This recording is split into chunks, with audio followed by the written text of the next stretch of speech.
Chers amis bretteurs et rhéteurs, bonjour. Aujourd'hui, nous allons voir qu'il y a une concordance entre Trump et Jean-Luc Mélenchon.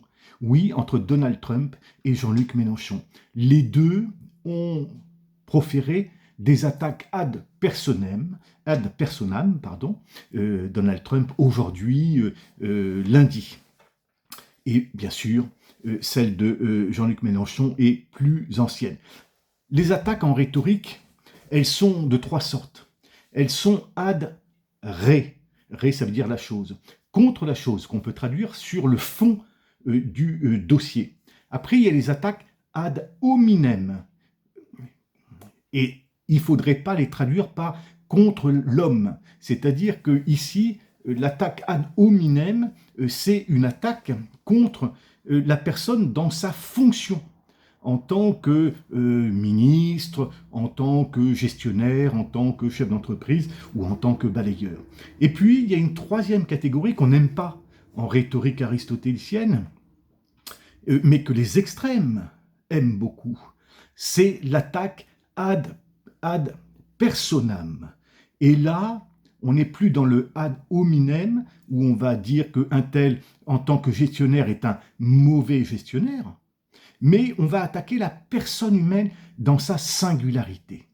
Et on constate que Jean-Luc Mélenchon, il y a quelque temps, quelques semaines, a attaqué ad personam, et non pas ad hominem, le dénommé Epstein, en faisant une pirouette, en disant « mais pourquoi est-ce qu'on ne l'appelle pas Epstein ?» Voilà. Et donc ça veut dire que Epstein, a priori, ça voulait dire pourquoi est-ce qu'on ne dit pas Epstein qui fait russe et non pas Epstein qui fait israélite.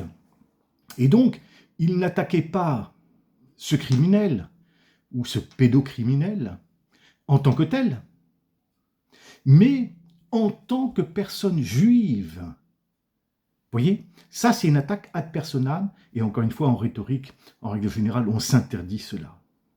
De la même manière, aujourd'hui, Donald Trump, qui surprend tous les observateurs chaque jour que Dieu fait, s'est laissé aller à une attaque ad personam et non pas ad hominem contre le pape, le bon pape, j'allais dire, Léon XIV, qui fait pas de mal à une mouche, qui est en Algérie, ce qui est un moment fort pour les Algériens, qu'ils soient catholiques, une infime minorité, ou alors qu'ils soient protestants, il y en a de plus en plus, ou alors qu'ils soient bien évidemment musulmans, ou alors qu'ils soient athées, peu importe.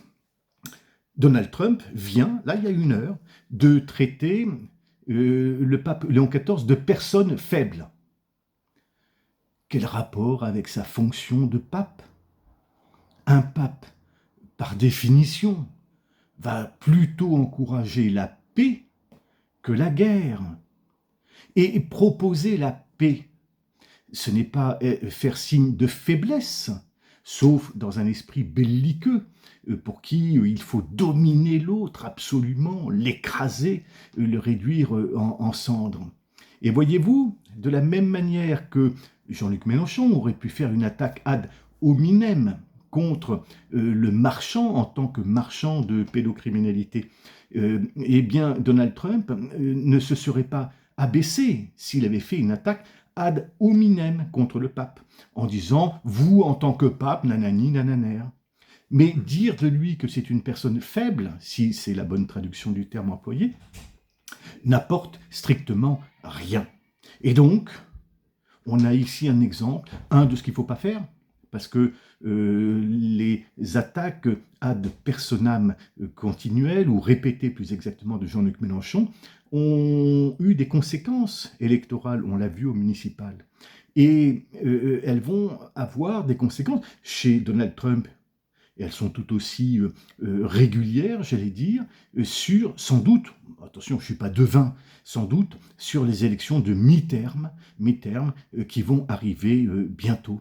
Or, je pense que c'est une erreur fondamentale que de, pour prendre un terme à la mode, stigmatiser une catégorie. Certes, Donald Trump a été élu par le vote protestant évangélique, et non pas en soi par le vote catholique.